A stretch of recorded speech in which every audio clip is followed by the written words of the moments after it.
Welcome to CBS Sports HQ as the Penn State Nittany Lions demolish the Iowa Hawkeyes in a top 25 matchup, 31-0. Yeah.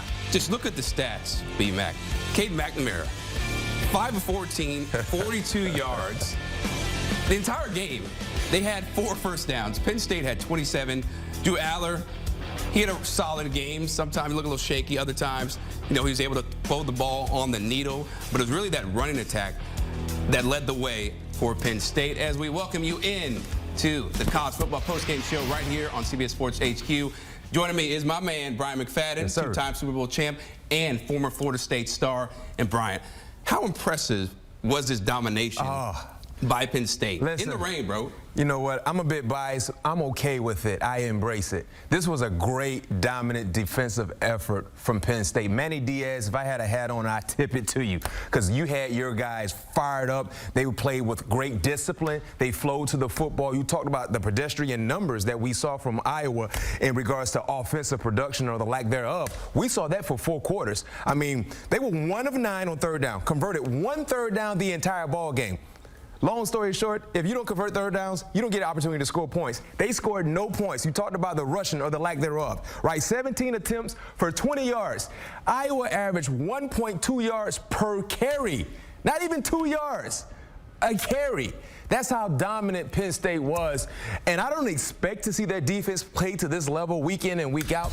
But if they can give us just a small glimpse of this, we already feel like the Big Ten is going to be very, very entertaining.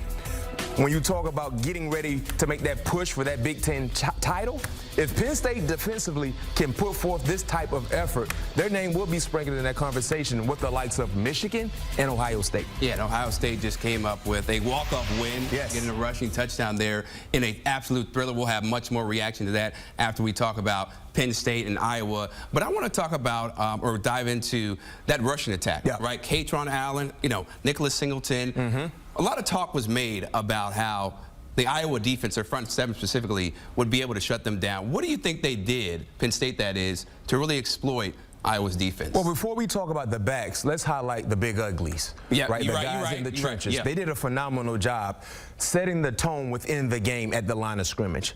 And the thing that I love about this game, because of the weather, because of the nature of Iowa's defense, Penn State was able to win an ugly ball game. And you didn't throw the football around the yard a lot because of the conditions, but they, as you mentioned, they set the tone at the line of scrimmage. This is a great way to establish more confidence in what you can do offensively, because we know they have the skilled players to throw the football around the yard. We know they have the quarterback. When you talk about playing against a team that will keep everything in front of them defensively and not allow you to take shots down the football field, for Penn State, this was a huge way to showcase all of us, we can win pretty games and ugly games. So I like the method, and those duo of backs, as you mentioned, man, they run extremely hard. And the thing that I love about them, they always fall forward. Yes. That's a quality trait to have as a running back, because Bill Cowher used to tell us this all the time in Pittsburgh. When you have a back that falls forward, they would never lose yards. They're always searching for positive yards, and that's what we saw in this huge big-time win by Penn State offensively with their running backs.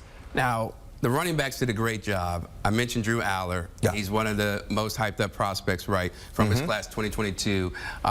What did you see out of him that makes you maybe believe that he can take this team when they do need to open up the passing game? Well, throughout this early part of the year for them, Drew has showed the ability to be a big-time passer for them. In this ball game, he was smart with the football. You needed him to be smart with the football. And with him being smart with the football and taking the plays that they were giving him, they were able to march down the football field, get into the red area, and score points. And I say this all the time in regards to quarterback play.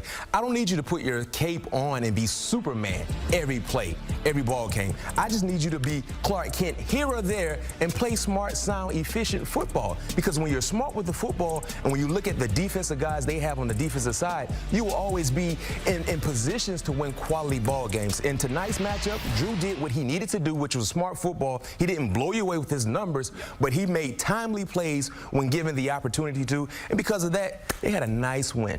They had a great win. Great win. Even though it was in the rain, Happy Valley was looking wonderful on this day. And we look at Penn State's schedule. Yeah, Whiteout in a dominant fashion in a whiteout. If you look at Penn State's schedule, right, they have Northwestern next, UMass, and then Ohio State. So that will be the game that'll be circled to really see where Penn State is. And for more on this game, we're going to go back out to Happy Valley with Gary Danielson. And Gary, this was your first time seeing a whiteout. So did the atmosphere really live up to the hype of everything you've seen on TV before you got to broadcast?